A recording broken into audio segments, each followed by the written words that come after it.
On the first full day of a court ruling that limits noise from truck horns, the occupation at the foot of Parliament Hill is quieter.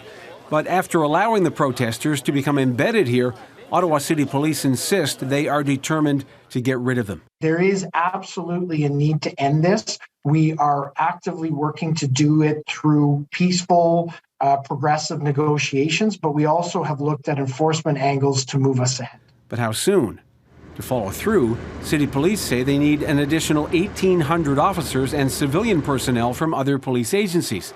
It's unclear how many have been procured. The federal government, through the RCMP, has been proactive in providing a tangible, concrete support by assigning 275 RCMP officers who are now working closely with the OPS, the OPP to enforce community safety. Ottawa Police say they've made 22 arrests, issued more than 1,300 tickets, and there are dozens of ongoing criminal investigations, including one following the alleged attack of an officer. If and when the time comes to remove these vehicles, it's unclear who will do the moving.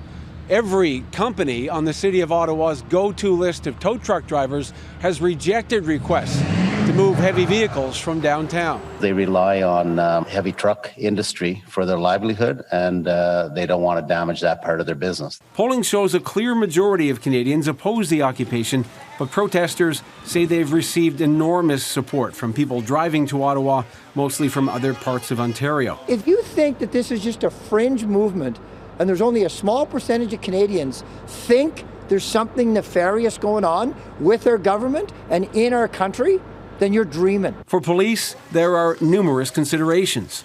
They say almost a quarter of the 418 trucks encamped in the city have children living in them, complicating any discussion of how to proceed with a possible operation. We're not at the stage of looking to do any sort of enforcement activity around that. We'll rely on the Children's Aid Society to help provide and give us guidance around that. Still more questions than answers as the occupation continues. Ross Lord, Global News, Ottawa.